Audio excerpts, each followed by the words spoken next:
Hello, beautiful beings. It is me, your girl, S Goddess Joe. Welcome, welcome. If you are new here, I hope you find peace here. I hope you like enough to subscribe and leave a comment if this resonates with you. Today, I have 10 helpful tips for my beautiful beings under the age of 30. Now, these come from life experiences, these come from just practicing, and this, honestly, the best teacher is life. So it comes from the greatest teacher of all, life itself.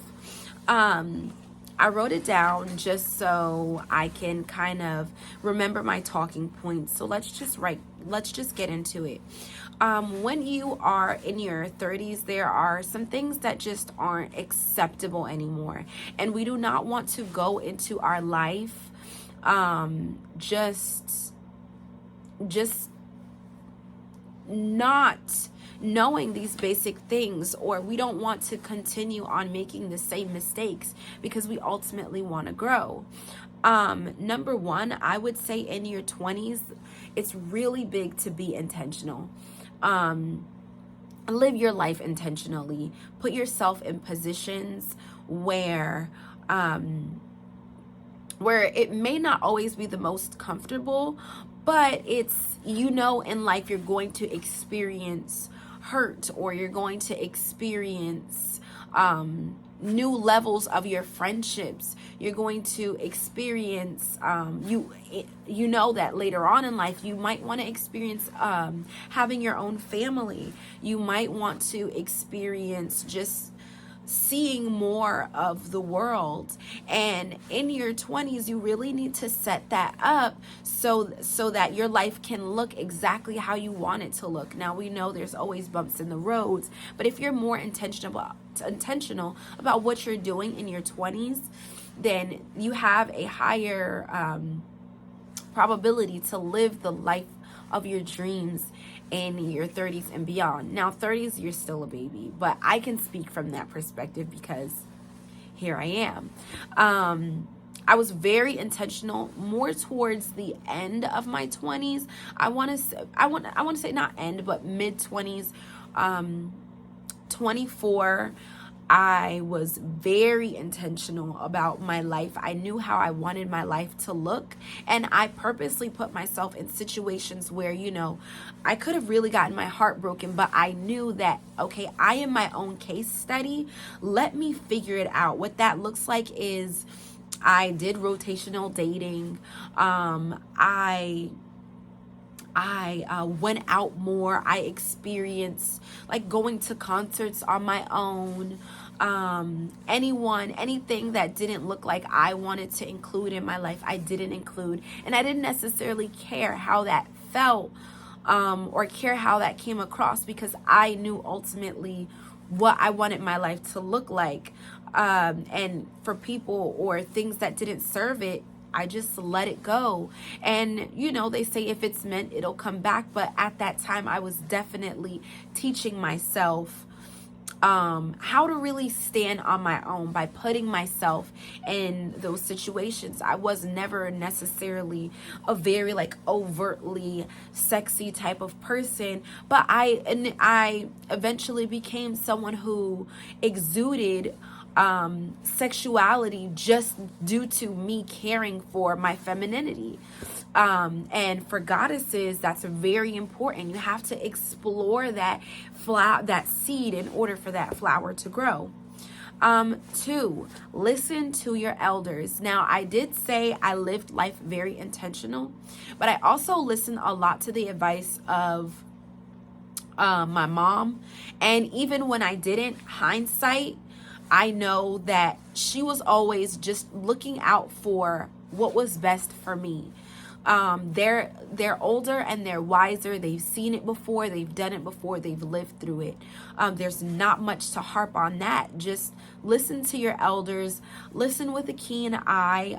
This is going to go into another point of cultivating your intuition, but just know that if they are a loved one of yours, or if they are older and they've been through some things, especially teachers or older people, like maybe 30 years your senior, and they're giving you information on your life, then I really think it's best for you to just take what they have to say and listen. At least give it a thought. Think about what it could do for your life. That was number 2, and we're rolling into number 3. And that's cultivate your intuition. We just touched a little bit about that, but I'm saying a lot. I cannot stand it. Cultivate your intuition. Work on your intuition. Act on your intuition. If it feels good, go there. If it doesn't, stray away. Life's lessons happens to all of us. But not all of us pay attention and really understand that this is a lesson for me. There's a very important thing that I stick in the back of my mind. There's a movie, I believe it's on the movie Disturbia, possibly. I have to figure it out for you guys. But there's this guy who's the killer. He says something that's bone chilling. He says he'll invite a woman to have a drink at his home, and like after a date or something, he'll invite them to their home, knowing that they feel uncomfortable. He'll still give the invite, so he'll sit with the woman, talk with them, he'll invite them to a drink, to have a drink, and knowing that they might not want to drink, he's only using the power of suggestion. And he knows that these women do not quite feel right. He doesn't care. He's the killer, ultimately. And then he goes on to say, I guess he makes a move on these women, knowing that these women really just want to say no and go home. But the power of suggestion, he then gets them comfortable enough to get to the point where he kills them. And I know that's kind of an extreme example, but think about it. Think about the woman in that aspect. Even for men and young men out there, when something doesn't feel right, you could save yourself from possibly getting killed, getting hurt, getting harmed. Any type of negative thing that could blow into a really big thing, you can prevent that just by listening to your intuition. Don't think for 1 second, I might hurt this person's feelings, or this person might not be my friend anymore. You know how you feel, and you're given God-given warnings, and you're given God-given talents. So use that, act on that. And I'm parched. Do I have any water? Just a sip. Shout out to the lady that made this, Scottish Joe. And yes, I have a little bit of a cold. But moving along, you can't worry too much about what other people or say, think, or how they're going to feel. You have to work on your intuition enough to where it is so strong that when you feel that something isn't right, you act on it. Or you feel that someone's talking down on you, maybe correct them. Nothing has to be rude or disrespectful, but you have to stand up for yourself. And cultivating your intuition and working on that throughout your 20s will help you, even throughout your 30s, throughout your 40s. Eventually, we will become the ones full of wisdom, and we have to start working on it. And I think in your 20s, when you're really getting to know yourself, a big practice is practicing your intuition. Get another sip.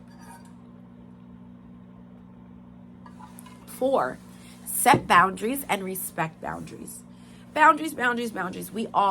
It's like a buzzword these days, but it's so true. You have to learn how to set boundaries and stand on them.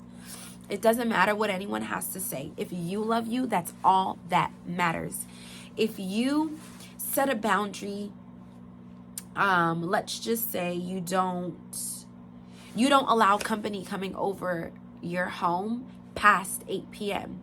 You have friends that are over and it's 7:30 and it's getting that time and everyone's still having a good time, but you're like, all right guys, 8 o'clock, I shut it down. You have to stand on that boundary, and you have to stand on that, because if shutting down your home to friends at 8 p.m. is what you need to do to become a spiritually better person, a better person in general, a happier person, get you up in the morning to get to work on time, then stand on it. It's going to help you out in the long run. The people that love you and respect you will respect that boundary. They might think, okay, she's changing or he's changing. He or she is changing a bit, but that's fine. We all change. We're meant to morph from caterpillar to butterfly. No one's meant to really stay the same, because there's different levels of you, and different things are required of you. And for you to get to that level, you have to set boundaries, but you also have to respect boundaries. If you're that friend that likes to party, house hop, and there's another friend that set a boundary like, hey, you guys got to leave at 8, you respect that. And if you don't want to be friends with that person anymore, you don't have to be. Or if that makes you upset, figure out what's in you that makes you feel upset towards that person's boundary. At the end of the day, you want your boundaries respected the same way as other people want theirs. So take that heavily into consideration. It's good to learn that early on. You don't really know too much about boundaries when you're in high school, when you're just starting college. But when you get a little bit older, get a little bit later in your 20s, that's something that's really big going forward. That can make or break really important relationships. So 5, know how to clean yourself, which is also a really big part of self-care. I know it's like a little funny. You probably wasn't expecting that, but no. When you are young, you really don't know how to clean yourself. And I'm sorry for laughing, but it's always still an awkward topic. You need to know your body enough for women, when that time of the month is coming, or for men, you need to know when you smell bad. You need to wash your face, brush your teeth, floss, take care of your skin, moisturizers, oils, experiment, clean your body. You gotta, you got your bum area, know how to clean in there, around there. Women, clean your thighs, shave or wax if that's your thing. If it's not your thing, then make sure that area at least smells fresh. Same, wash your feet. Cleanliness is godliness. We are all gods and goddesses, and we want to carry ourselves as such. We want to be clean. We want to have nice skin. We want to flourish. And then eventually you're going to have a partner or friends or people coming into your life that might not know how to tell you, like, hey, you kind of smell, or do you floss? It's such an awkward conversation, especially as you get older. Some people, you're one and done. You meet someone on a bad accord, when they smell bad, they do not want to fool with you anymore. And you might like those people. You might go on a date and you don't floss, or your teeth smells bad, or your skin isn't really up to par because you haven't been drinking your water or taking care of your skin. And a big thing I've learned about more melanated people is that we really should not be putting oils on our face. I'm no expert, so I'm just gonna say what works for me. But I use coconut oil, olive oil, all different types of oils for my body, my skin. But when it comes to my face, oil free. The cleanest thing. I don't use a wash rag. I use my hands. I take a shower from well, how I take a shower is I start at my feet, work my way up to my body. I have a wash rag, I have a loofah, and I have a sponge, and I have one of those, like, those little, I would have to show you one day, like a little rag thing, but it's not necessarily a rag. It's more like a mesh material. And yes, I use all of those in my one sitting. And then to wash my face, I wash my face after I get out of the shower with cold water, no wash rags. I wash my face 2 to 3 times a day, depending on how I feel. And I brush my teeth 2 to 3 times a day, depending on how I feel. Because my biggest thing is bad breath. Like, I think at one point in my life, I did have bad breath and people were afraid to tell me. And then my aunt kind of like slid it in there and I was pretty embarrassed. So from there, I just made sure, like, girl, get the back of that, get back there, brush, floss, set up doctor's appointments, know what's going on with your body, take your vitamins, do what you need to do. Not gonna harp on that, but I just wanted to make a disclaimer because not a lot of people talk about it, or if they do talk about it, they'll make it a whole video. And this is what you need to know while you're younger and you're growing into your own. You're becoming more into your god or goddess, and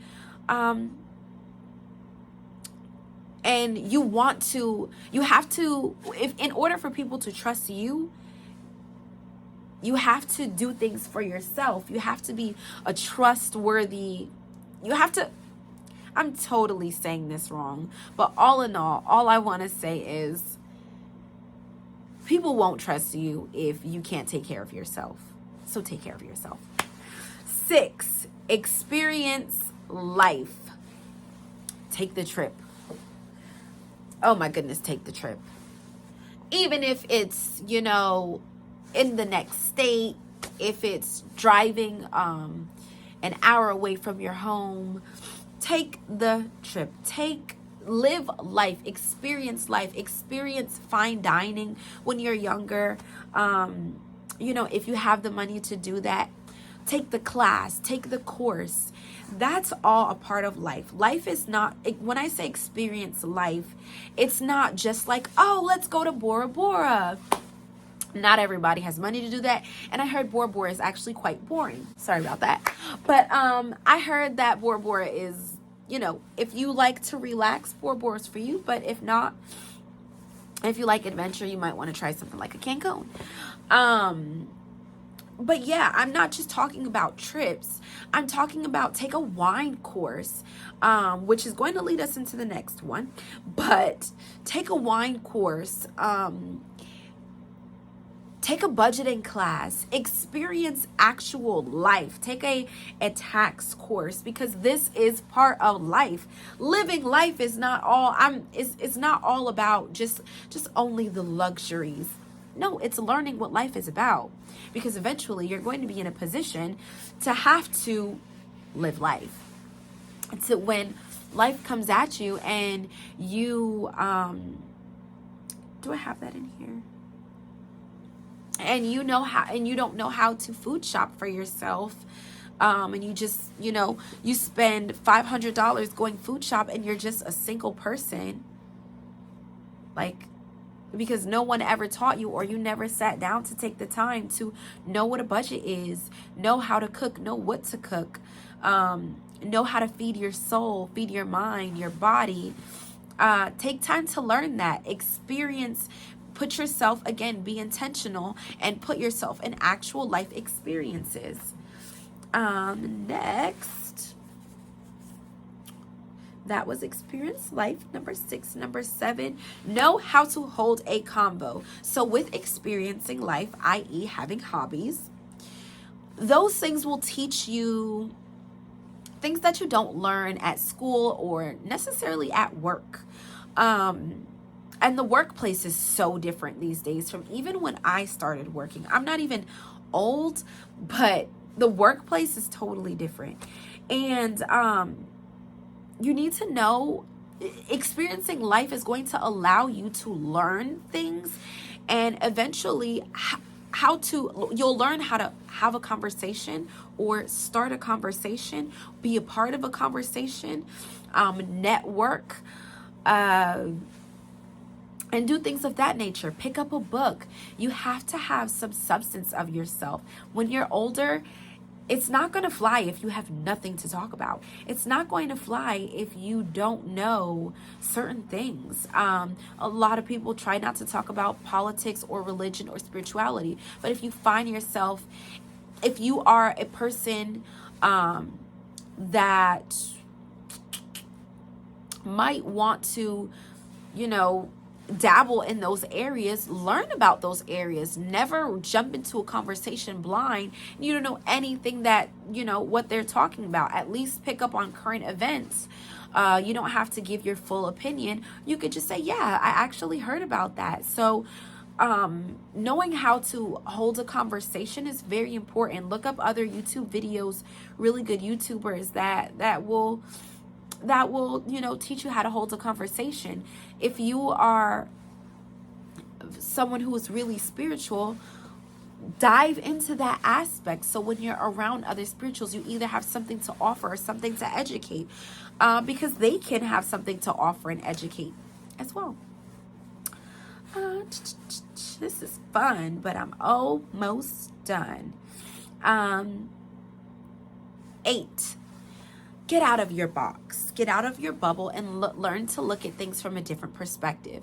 Yes, you are the main character in your video, in your movie, but there's other people who are the main character, who's the main character in their movie. And you have to sometimes learn how to look at things from their perspective. You're going to have a difference of agreement. You're going to have differences of agreements. You're going to have to agree to disagree at some point in your life. And when you're younger, just learn how to at least look at something from someone else's perspective. Because we all come from different cultural backgrounds. We come from different financial backgrounds. And you don't always want to be that triggered person. You're not always fighting for a cause. Sometimes people just really don't understand. So you need to learn how to teach your perspective, agree to disagree, and understand someone else's perspective. And that was perspective. Number 9, don't let anyone, boy, do I need some pineapple juice right now. I think we have some.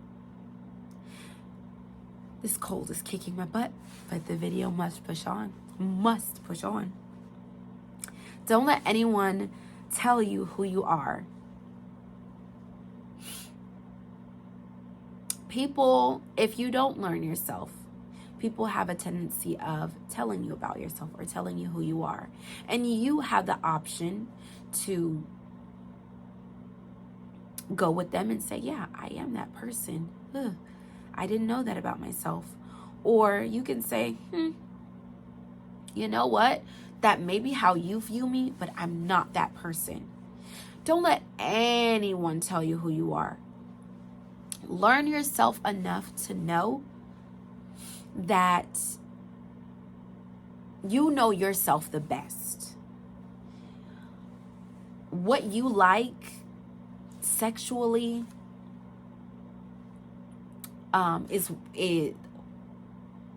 or just like we'll start with sexually because that's the biggest topic. And a lot of people are embarrassed about their sexuality still. If you know who you are, no one can tell you, no one can disrespect you. No one can put you in a box. No one can do any of that because you know who you are, and you're not going to allow anyone to tell you who you are. People are embarrassed about so many things. People are embarrassed not having money, not growing up with money, or not being a part of certain circles, or not really knowing how to hold a conversation. Own what you know and own who you are enough to be comfortable in any setting. You are your biggest critic. And I would say you allow yourself to be